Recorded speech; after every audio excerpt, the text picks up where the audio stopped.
we don't have time for any sort of like tidbit that I normally do at the beginning of these videos because we have a long video to get in today. I have a lot of books to cover, so we're gonna try to push it through. So it is only April. It's towards the end of April here when I'm filming this, and I have read so many incredible books so far this year. I feel like by far this year has been like one of my best reading years. Even looking back last year in 2021, I read so many great books, found a lot of favorites, loved. But looking back, I just don't think I had as many where I was like so intensely drawn to them, or at least not this many consistently good books that I've been reading. And I don't know if it's just because I've realized like really what my reading tastes are or what the deal is this year, but I have just had like a kick-ass first few reading months. I've only had two-star reads, and one of those was for a book club with my friends for a book that I knew I probably wasn't even gonna like. So that one is not really, like, I don't really even count that one as being like a knock on what I've been choosing. I just wanted to talk about today all of the 4- and 5-star reads that I've read so far this year, because I already feel like I could make a top 10 of 2022 list, and it's only April. So I want to highlight some of the books that I've just loved so far this year. So I'm going to include in this video every single book that I have rated 4 or 5 stars, except there are some that I rated like 3.5 and rounded up to 4, not including those for the sake of like time and numbers. And also I just wanted to talk about books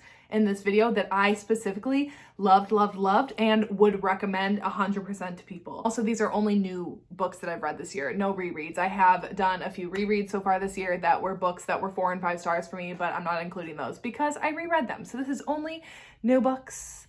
So let's jump in. Alrighty here. So for the sake of myself and for you guys, because as you all know, I have the tendency to talk a lot. So I'm gonna try, this is gonna be more for myself, like a challenge for myself. I'm gonna try to keep each book to like a minute or less.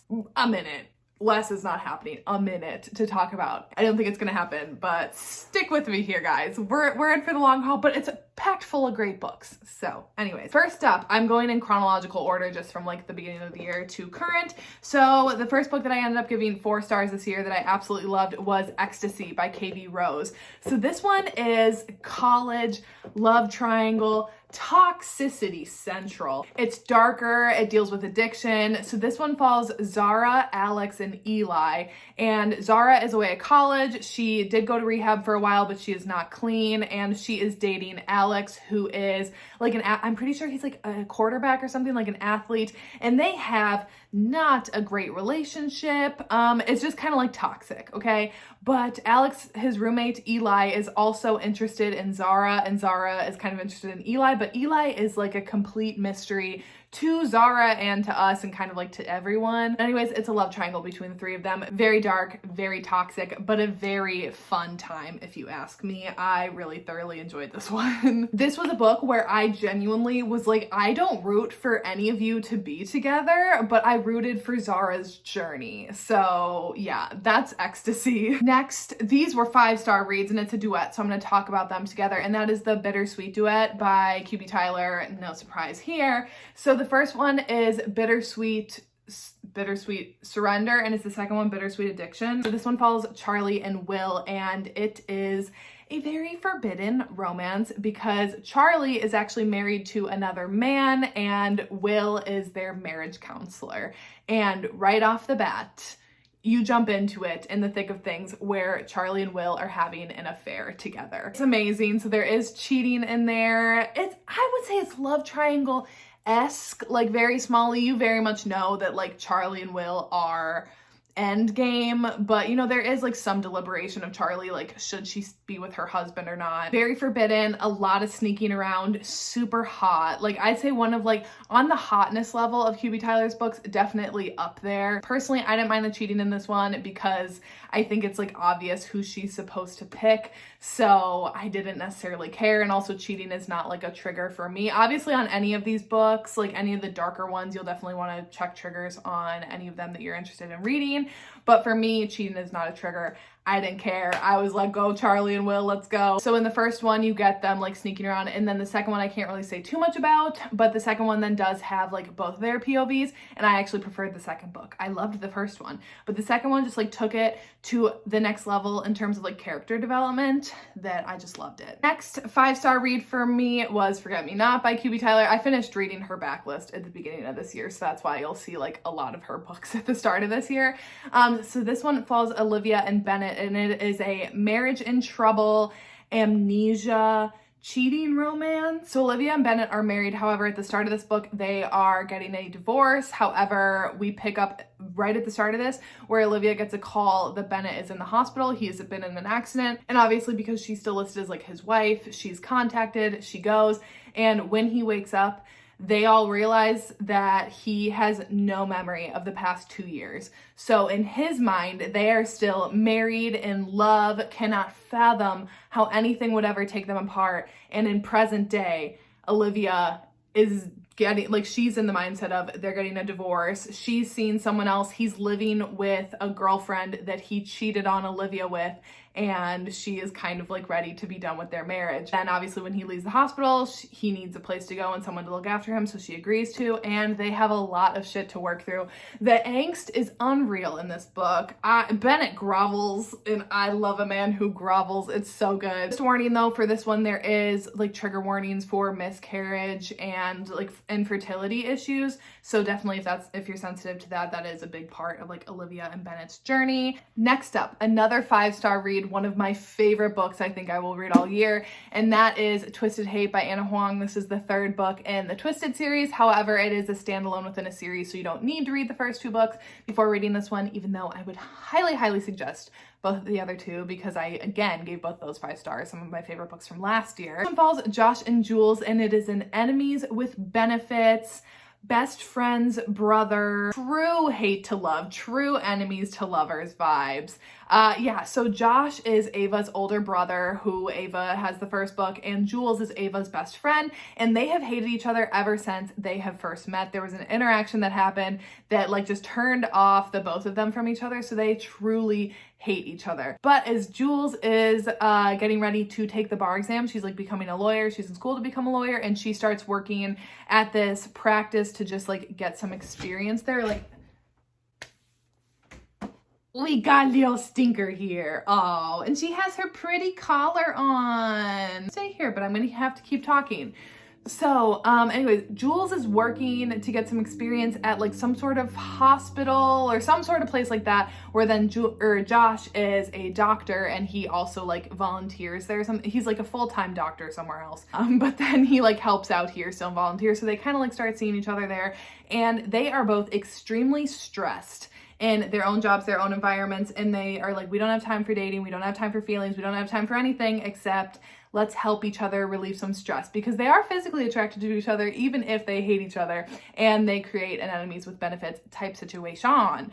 This is so freaking good. It is true hate to love. So even though it's not a slow burn in terms of like they do start their benefits situation fairly-ish early on in the book, them coming to terms with their feelings though for each other is the slow burner aspect of this. And I just really loved like the true hate to love in this one. So good. Oh, and Josh. No man can really surpass Alex, but oh, Josh just really gave him a damn run for his money, and this is my favorite couple so far in the series. Next 5-star read was The Words by Ashley Jade. This was just everything that I needed at the moment. Yes, it is a thick boy. What is up with all these thick books lately, authors? Why are we doing this? But it was really worth every single page. So this one follows Phoenix and Lennon, and I had to write down all the tropes because it's a lot. So, rock star, second chance, friends to enemies to lovers, slow burn, forced proximity, damaged hero, plus-sized heroine. I think that covers things. One starts out at the beginning where Lennon and Phoenix are still in high school, and Phoenix needs help in one of his classes in order to pass to graduate, and the teacher enlists the help of Lennon to help tutor him, and so she starts tutoring him, and they quickly find out that, you know, Phoenix really, really struggles in school, and Lennon really goes out of her way to try to help him, and they end up with kind of like a friends to like lovers kind of situation, and then there is a betrayal. And then we jump ahead into the future. They have not seen or spoken to each other in years. And then Phoenix is a rock star. He's on the road, but he is really, really spiraling into a deep, deep, dark place. And he needs like a sober companion, like someone to be there to keep him out of trouble, basically. And the problem is that every single person that like the management hires, he seduces them and he ends up sleeping with them. So they're like, we need someone who will literally not be charmed by him. So they enlist Lennon's help. And Lennon needs the money, so she agrees to do it, even though she absolutely hates Phoenix. Like, she hates him. Oh, it is so good. It's so toxic. But they are both so sad. They're both such sad people. And especially Phoenix is such a broken, sad boy, which I'm just such a sucker for. I love the rock star trope. I loved the forced proximity of them on the road together. I loved how much of a relationship progression we got with them from the beginning of them back in high school to current present day. Just everything about this book was so freaking good. What do we have next? Oh, bitch. Oh, bitch. Okay. We got Manacled by Senlin Yu. So this is a fan fiction. I want to try bookbinding just that way I can literally make myself a physical copy of this book. It's so fucking incredible. So it's a Hermione and Draco fan fiction. No, you do not have to have read Harry Potter to understand this, because I've never read Harry Potter. I've only seen the movies like once all the way through. Like, I'm just not really a Harry Potter fan. However, my friends Amanda and Claudia over on Instagram got me invested in it, and I'm so glad that they did, because this was incredible. So it's Harry Potter meets Handmaid's Tale. So it's like during the battle of the Order of the Phoenix. Again, don't quote me on things if I say Harry Potter things wrong. Okay, like I said, I don't have high knowledge of Harry Potter. But it's like the battle of that, Voldemort wins, and now it's very like Handmaid's Tale Society-esque, and Hermione is sent to Draco to be his handmaid. I can't even express how incredible this is. It definitely is. I would say it's more of like a war drama. Obviously is romance, but for a long time I was like, I don't see how this is gonna be a romance, but then once I did, oh my god, this just made me feel all the feelings. I've truly never forgotten about it since I read it, and it's incredible. It's on AO3. That's how I read it. You can like download it to your Kindle, because I hate reading on my phone or laptop. I refuse to do it. I will only read on my Kindle or like paperback form. So you definitely can download it on your Kindle if you're like me and are just strictly like an e-reader or paperback person, which obviously can't get this in paperback. It's incredible. Yeah. Next, I'll keep this one pretty short because I'm pretty sure no one is probably going to read this that's like coming here for Romance Rex, and that is Tim, the official biography of Avicii. So I've said before, I was a huge fan of Avicii. I pretty much only listened to EDM, a very few exceptions, and Avicii was one of my favorite artists. I like dreamed of seeing him and was so like heartbroken when he passed away. And just like one of the celebrity deaths that like hit me really hard, especially in the way that he passed. And this was like cathartic for me to read. I felt, yeah, I know Arya. Like I felt a sense of closure at the end of this book, but it was just like equally heartbreaking to read. And yeah, I have a full review on Goodreads, a full review on Instagram. Oh, I loved it. I'm so happy that like his full story, like Tim's full story was told. I'd say arguably the darkest book on the list, probably. You're like heavy triggers in this book, and that is Hunting Adeline by H.G. Carlton. So it's the second book in the cat and mouse duet. So you do have to read Haunting Adeline first because it follows the same exact people and it takes place immediately following the first book. So definitely you have to read book one. But Hunting Adeline took it to the next level for me. I liked Haunting Adeline, but I thought it was kind of slow and like a little boring at parts. Like I thought it could have been like definitely shaved down. But this book was a ride. So this one follows Zaid and Adeline still, and it's darker. It deals with trafficking, really strong heroine, a psycho hero, which I love. Definitely touch her and I'll kill you vibes. Very strong in this one. I can't really even say too much plot-wise about it because obviously, like I said, you do have to read the first book in order to read this one, and it does take place immediately, after the events of the first one. But it was so good. I thoroughly enjoyed this one, especially if you think that it's going to be a quick reunion though between Adeline and Zaid, you are in for it. H.G. Carlton makes you work for their reunion, and I was like hooked from the beginning. Like this one instantly, like as soon as I started it, even though it's huge, again, it's like fucking 600 pages.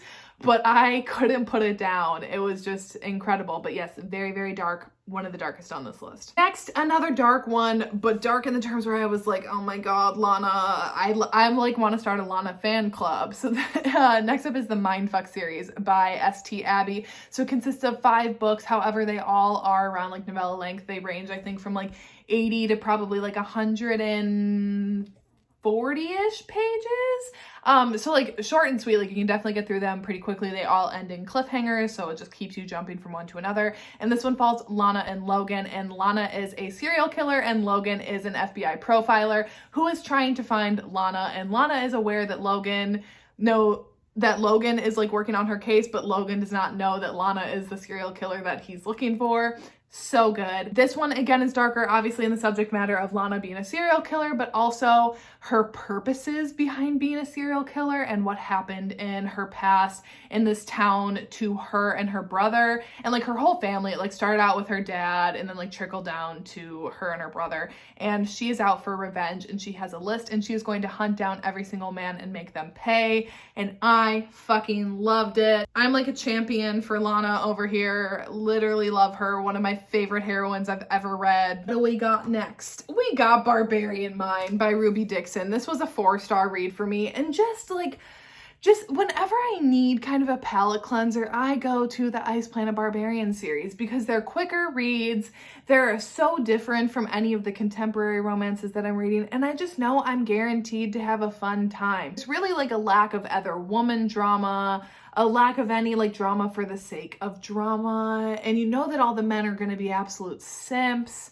It's just a good time. So this one is the 4th book in the series, and it follows Harlow and Rook. And again, it's like captor, captive, alien, mates, breeding, all that good stuff is in here. Rook is like an outcast from the rest of like the tribe. I forgot what the aliens are all called, but he's like an outcast from them, and when he resonates with Harlow, he like hits her over the head and steals her away, and they don't speak the same language, so they have like that barrier. And Harlow is a human because these women like crash landed on the planet. Anyways, it's just a fun time. It's forced proximity. They're off in a cave for a lot of the times by themselves, just trying to like learn how to be together. And then they do end up, you know, getting back in with the rest of the people on the planet. It's just a fun time. I will always turn to this series when I'm feeling like I just need a bit of a change up. And I just know I'm guaranteed for a good time. Next up is another 4-star read, and this is a duet, and it's The Devil's Playground duet by Ashley Jade. So I think the first one is called The Devil, and the second one is The Devil's Advocate. You do have to read like The Devil and then The Devil's Advocate, like you do have to read both in order. And this one follows Eden, Kane, and Damien, and I can't say much plot wise at all, which I know is kind of frustrating because whenever I've talked about this before, I've said like can't really say much plot wise, but it's good. But it's true, like I can't really get into too much plot. Just know that it definitely is darker. It's a little fucked up, pretty taboo. It's like got politics in it. It's dark, it's taboo. It's a crazy, wild time with characters that you don't know who to believe, whose motives you want to like get behind. You don't really even know their motives at certain times. Yeah, it's wild, but it's a fun time, and I thoroughly enjoyed both parts of the duet. Where is this next book? Okay, next book was another 4-star, and that is Too Late by Colleen Hoover. This is a dark romance from Colleen Hoover, and this one follows Asa, Carter, and what was the other dude's name? Sloan. Sloan is our heroine, and Carter and Asa are the 2 dudes in this one. So it is a love triangle, dark, toxic time. So Sloan is in college and she is dating Asa, and Asa is a drug dealer, and then Carter becomes like one of his new friends. Like the house is like a very toxic place. Sloan doesn't really want to be with Asa, but she is trapped for certain circumstances of why she like stays with him. But then Carter comes in and she is instantly kind of like drawn to him, but they know that it's like a no-no because he is working for Asa. And I can say that. I don't want to spoil anything. So they just know that there are like certain lines that they can't cross, but they can't help but cross them. Anyway, I don't really want to say too more. Again, I think this is kind of one that you need to go into blind. Definitely like something completely different from Colleen Hoover. So if you like her other books, I'm not even going to necessarily say that you'll like this one. I think more if you like dark toxic romances, you have a better shot of liking this one than just for like Colleen Hoover's name, because it is nothing like any of her other ones. Even like Verity, obviously that's a thriller one. This is just like something completely different from anything she's written, but I very much enjoyed it. Oh, bitch. Next up, we got a great one. I've talked about this book so many times already, but that is Always Been You by QB Tyler, one of my favorite books of the year. It will for sure be in my top 10. This one follows James and Gabrielle. It is an age gap adopted siblings romance. So Gabrielle was adopted by what is their last name? I always forget their last name. Is it Callaway? Whatever. It was adopted by James's parents when she was 2, but James was already, how much older than her is he? I think she's 18 and he's 28. I think they're maybe 10 years apart. So when she was 2 and he was 12 maybe. Flash forward, she's 18, she's going to school in New York. He is living in New York, having a job, whatever, he's doing his thing. And now that they are older and kind of off on their own, they just can't help but deny the attraction that they have for one another. This gets into the thick of things quick. I think by like chapter 4, they're already like jumping into things. It's so hot. Like, frankly, it's just like a hot book. I love the taboo. I love the sneaking around that they have to do, because obviously they don't want their parents knowing or their sister knowing, because Monica is James's like biological sister, but then obviously like Gabrielle's adopted sister, and they don't want her to know. It's just incredible. I've talked about this book enough times before. I feel like I don't really have to say anything more, but if you love taboo age gap romances, this is like the perfect one to dive into. Okay, next up, which the longer I think about this one, I think I would it's towards the lower end of 4 stars, but I did like enjoy it. I just think in the scheme of things, it's like a little forgettable in my mind, but I would still rank it at a solid 4 stars. And that is The Fine Print by Lauren Asher. So this one follows Rowan and Zara. This is a grumpy sunshine boss employee. I think there's like a very small age gap romance. So it's basically Disney World, but Dreamland for these circumstances, but everything that they describe, it's very clearly Disney World.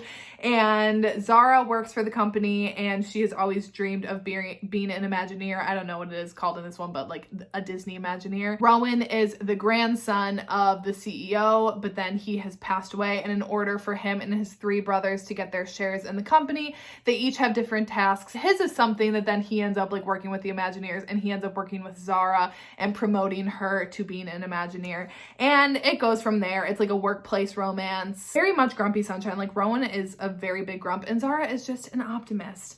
And I really liked Zara's character a lot. Rowan was like fine. He was kind of like one note for me, but I did enjoy their romance. I mostly loved about this one, it was just like the plot and the setting of it being at Dreamland. It was just fun. I did the DCP, I worked in Epcot, and I absolutely loved it. I love Disney, so I loved like that aspect of it. And I do think genuinely like there were certain things in here that I'm like, oh, that's actually like, it felt accurate. Yeah, it's a fun time. Next, I loved this book. My first ever historical romance. I don't know how, I don't think like another one could top it, honestly.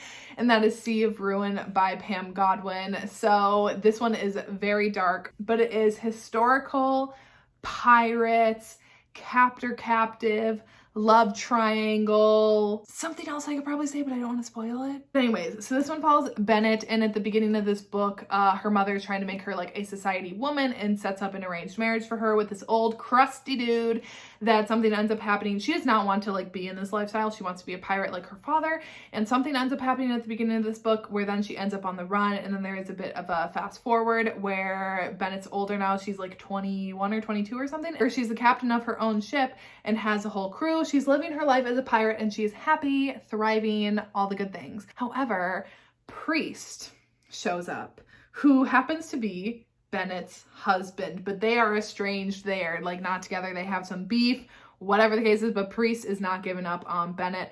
And Bennett is searching for some treasure that her father left behind and like left clues to, but can't figure out how to find it. And Priest has something that she needs in order to find that. So she ends up bringing Priest on board reluctantly, where then their ship ends up being overtaken by Lord Ashley Cutler's ship, and he is a pirate hunter, and she ends up in Ashley's hands, and he is going to take her into the gallows, and she has to figure out how she's gonna get out of this with her new captor, and it does turn into a love triangle situation. Very dark, especially some dark things happen between Ashley and Bennett, but definitely like it turns from like dub-con territory into non-con territory in a certain situation. So definitely this is just like a much darker book. I mean, obviously it's Pam Godwin, and Pam Godwin pretty much always has some sense of darkness in her books. I've talked over my minute limit that I set for myself. Anyways, it's great, it's dark, it's pirating. Bennett is an insanely strong heroine. I loved both Priest and Ashley, and yeah, it was just great. 5-star read for me, and one of the only non-romance books on this list, although it does have heavy romance subplot in it, and that is Crescent City, House of Sky and Breath, the second book in the Crescent City series by Sarah J. Maas. I can't say literally anything about this book plot-wise because you do have to read the first one in order to read this one, but it is fantasy, fae, shifters, mermaids, angels, all that good stuff. But it does take place in like a modern society. So they have like cell phones, internet, that kind of stuff. Yeah, I can't say anything plot-wise, literally at all. But I love Bryce. I love Hunt. I love Roan Dannon, Crown Prince of the Valbaran Fae. I love the frat pack. I hate frat guys in real life, but these frat guys have a special place in my heart. Yeah, just love. Next up, another 4-star is The Dancer and the Masks by B. Page. Oh, shiny covers are the worst to fit because I don't like the glare on them. But anyways, so this one follows, wait, what are all their names again? Christy, Leon, Jacob, and Conrad, and it is dark, reverse harem, captor-captive, damaged heroes, scarred heroine kind of vibes. So Christy can see the future, and she has always known that these like masked men are going to come for her, and then one day they do, and they take her away to their castle in Scotland. These guys are like all billionaires, you know how it is. They take her away. When she gets there, they even like strip away her name and they start calling her like Zero, and she is taken kind of like as collateral for her sister who's in the mafia, but there are like some other different things of like why they take her that I can't really say, that you'll find out throughout.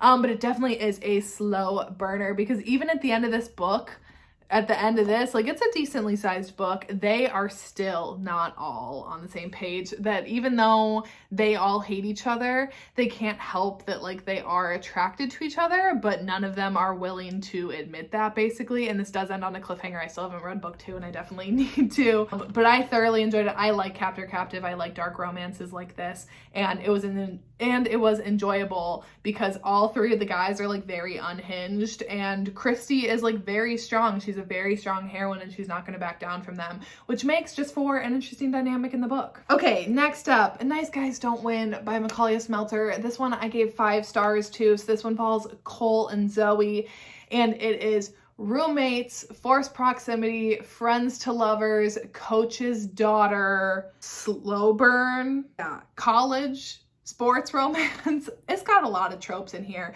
So this is the second book in the boys series. Again, it is a standalone within the series, so you don't have to read the first one in order to read this one, but you do get to see Cole in the first book because he is Mason's best friend. And basically in the first book, Cole was interested in Rory, who is the heroine in that one, but then Rory and Mason ended up getting together, which obviously then left Cole kind of on the out. So the start of this one, his relationship with Mason still isn't like super repaired, and he's just kind of like taking a step back and taking some time for himself, and he's moving into his college apartment when then his roommate lets him know that he can't move in with him anymore, and he ends up finding Zoe to move in his place. So Cole and Zoe end up becoming roommates, and it's a very character-driven book. It's very low drama, but it is just like these 2 characters coming together and falling in love like naturally and building a friendship first. It was just exactly what I needed. Especially like in the scheme of all the dark romances that I was reading around this time, like I just needed something with just 2 like lovable characters that were like genuinely good for each other to be together. Also, Cole was my number 1 in the first book, and I knew that I was gonna love his book, and I just absolutely did, and I loved Cole. He's such a great book boyfriend, and I can't wait to finish the rest of the series. boys. Next up is a novella. I know, guys, I don't typically like novellas this much to give it 4 stars, but I did. And that is Grading Curves by Naima Simone. So this one follows Dean and Nikki, and it is a student teacher, older woman, younger man, tattoo artist, hero kind of deal. So Nikki has made some big life changes, and in order to signify that, she wants to do something completely outside of her comfort zone and go and get a tattoo. And when she walks into the shop, all the people are kind of like, what are you doing here? Are you in the right place? But not Dean. Dean agrees to give her a tattoo, and as he's tattooing her, they cross some little lines back there. And anyways, they end up going their separate ways. But then when school starts, I don't know, like the following week or something, guess who is Nikki's student? Dean. It is like at a university, so obviously he's over 18. Yeah, it goes from there. It is a novella, so it's definitely shorter, but however, in this, like, there was still like a lot of character development. I felt the genuine connection between the two of them, even though it did happen quickly. Like, I did honestly feel that like they would be attracted to each other, and I felt that love between the two of them. And yeah, it was great. I don't read a lot of older woman, younger man. It's not my favorite. I do prefer the hero to be older. But in this situation, it just worked. I just liked both of the characters. I liked them together, and I liked the content of it. So yeah, I ended up giving this one 4 out of 5 stars. Next up, The Never King by Nikki St. Crow. So this one is another dark romance. It is book 1, and I think a duet. I don't think it's going to be a series, but the second book is not out yet. But as soon as it's out, I will be reading. So this one follows Winnie, and it is a Peter Pan retelling, but it's dark, it's reverse harem, it's captor-captive, it's amazing. So there's something with the Darling women where every single year on their 18th birthday, or every single generation, I guess, on the Darling women's 18th birthday, Peter Pan comes for them, and when the women are returned, they are never the same.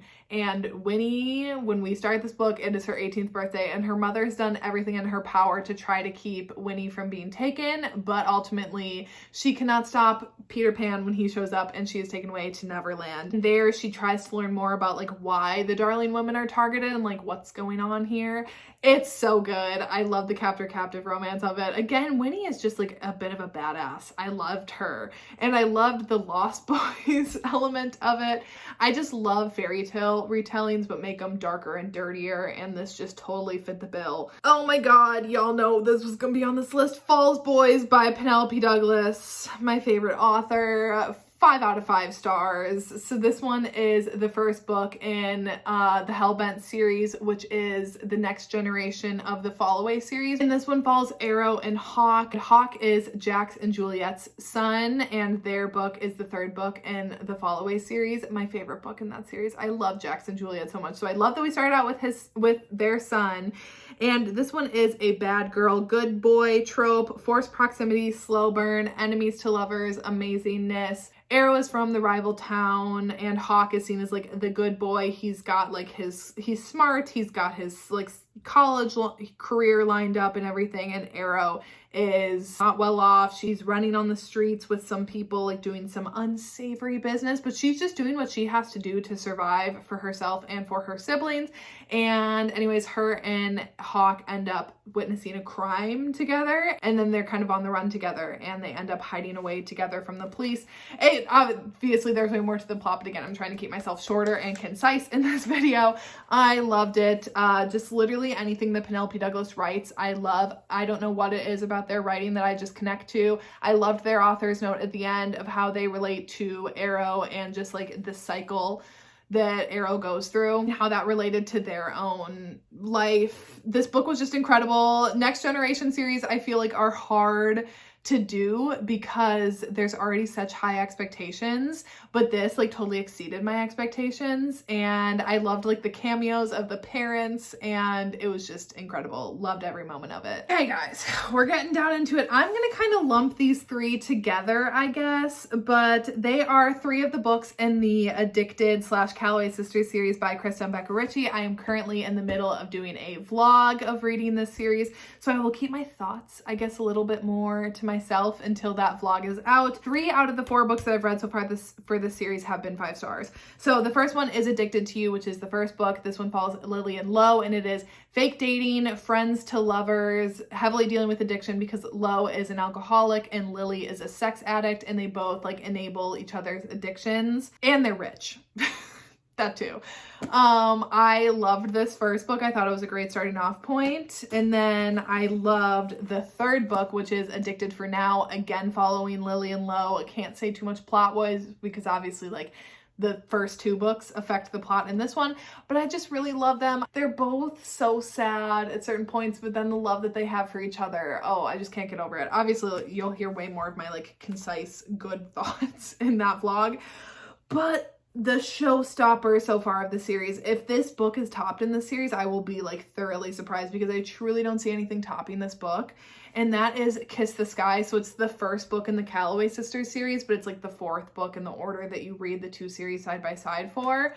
So this one follows Rose and Connor, and Rose is Lily's older sister. And I have truly never loved 2 characters and connected to 2 characters in such a long time. Oh my God. So this one is more like rivals to lovers. They're filming a reality TV show. They're both incredibly smart. Forced proximity because they're filming together in a house for this reality TV show, so they have to be around each other. They're both like very dominant personalities, but then seeing how that like translates in other aspects is very interesting. This is just going to be a comfort book for me. I just know it. I literally adored this book. I adore these characters. I would do anything for Richard Connor Cobalt, and I would do anything for Rose Callaway. It was just, oh my God, it had me crying, it had me smiling, it had me in every range of emotion I could possibly have. It was so freaking incredible. But we're down to the last 3, guys. We're down to the last 3. We are getting there. Next up is going to be The Wildflower Duet by Macaulay Smeltzer. So this is 2 books. Sitting on the second one longer and longer, I think I like it less. But I loved the first book. The first book I gave 5 stars. The second book I gave 4.5, but I rounded it down to 4. And honestly, I think it would just be like a solid 4. But this one follows Thayer and Salem, and it is a grumpy sunshine, neighbor, age gap, small town, single parent romance. Thayer moves next door to Salem. Salem, her mom and her sister all live in this house in this town and have for a really long time. There is some really dark shit that happened in Salem's past with her father in relation to her, and then also with their mother. So definitely heed trigger warnings in that aspect with them. And then Thayer moves in next door to them, and he is a single parent, and he kind of asks Salem, like once they kind of hit it off a little bit, just like friendly neighborly vibes, if she wouldn't mind watching his son every once in a while. So she definitely like grows closer to them. And Salem has graduated high school and she does have a boyfriend, but she's just not really like looking for college. She's not looking to move away. She's not really looking for any of that kind of stuff. She just wants to like stay in her hometown. So yeah, it definitely is like a very character driven story, but I personally love that. There is an event that happens in the first book that now I can't remember, and there has been like some conversation about it on if it was in the trigger warnings, and it is like a spoiler, but it is definitely like a strong trigger. So if you want if you're thinking about reading this and if you want like clarification, I guess, like on that trigger, again, like I don't know, I can't remember specifically if it was listed. I don't have it downloaded on my Kindle anymore. But there is like a major event that happens in here that definitely like shocked me and it had me sobbing. But just there's been conversation about it, like if it was like forewarned enough, but it definitely that trigger warning would be like a spoiler warning. Feel free to DM me if you're looking at reading this one, if you want to know what it is, or like if you want clarification around the trigger warnings, just DM me on Instagram and I'd be happy to like help you out with that. Next is A Lesson in Blackmail by Katie Robichaud. I actually took this book off of my Goodreads TBR in my Unhauling My Goodreads TBR video, and I had said in that video, I'm like, fight below for your faves in the comments if I took something off that you want me to reconsider. And I took this book off because I read Number Neighbor by this author as well, and I absolutely hated it. So I took it off immediately without like rereading the synopsis, and then someone was like, hey, it's actually like student teacher BDSM vibes, and I was like, okay, I gave it a go, and I'm so glad I did. This one follows Evie and Nate. I gave this one 4 stars. So it is student teacher. However, Evie is like a librarian. So yes, she's a teacher, but she's not like actively teaching what's his name? Nate. Also, it's older woman, younger man, but Evie is like, what, 22 or something? And he's 18, so it's like 4 years. So like a very small age gap. So like very small, older woman, younger man vibes. BDSM, and definitely deals with mental health a lot, which I really, really appreciated in this one. So Evie is a librarian at this academy that Nate's family owns, and Nate has always been, like, always kind of made her uncomfortable in the way of like, he kind of like does things to try to make her uncomfortable. But he is like very attracted to her, and one night he ends up following her. Like, he goes to her house and follows her to see like, what does she do on the weekends, and he follows her to this club that is like very secret, very exclusive, that Evie goes to, and it is a sex club, and he follows her there and finds out about the secret life of hers and basically blackmails her into teaching him what she knows about BDSM in order that he won't like expose her to like the school board and his parents and let them know that she like goes to this club on the weekends. Basically, it had like, obviously it was very focused on like the spice, but I do actually think the character development and both of their mindsets and like why they work the way that they do with their different mental health issues that they're going through. I loved it. It worked very well together. And yeah, I thoroughly enjoyed this. And are we on our last one? We are. Okay. And that is Praise by Sarah Kate. I gave this one 4 stars. It is the first book in a series. The second book comes out just like next week or something. I'm very excited for it. So this one follows Emerson and Charlotte, and it is an ex-boyfriend's dad's age gap, boss employee BDSM romance. So Charlotte was originally dating Emerson's son. I can't remember his name, but right at the beginning they're breaking up, and she has to go and get her half of the security deposit back from Emerson. So she shows up there and he mistakes her for being someone completely different when he first walks into his office. And yeah, she ends up getting her money, and he ends up offering her a job as a secretary for him because he owns a club that is going to be opening, and she is immediately like drawn to Emerson and drawn to this lifestyle that he lives, and he ends up kind of showing her that. However, Emerson is very aware of the fact that she used to date his son and really does not want to like cross lines with that, but he just can't help it. It's so good. I specifically love with the boyfriend's dad's trope when the dads like genuinely care about affecting their sons. And like he genuinely cared that he was going to cause like hurt to his son, and that he cared about their relationship like being okay even though he is seeing Charlotte. So good. He's very like dominant, definitely high on the praise kink, which obviously it's called Praise. And yeah, just a fun, good time. And I can't wait for the second book. All right, I don't think I did good at sticking to my 1 minute limit. We'll see what I can edit down in editing. But that is it for today. And next week I have another recommendation video coming at you guys. So that'll be fun. So yeah, that's it for today. And I will see you when I see ya.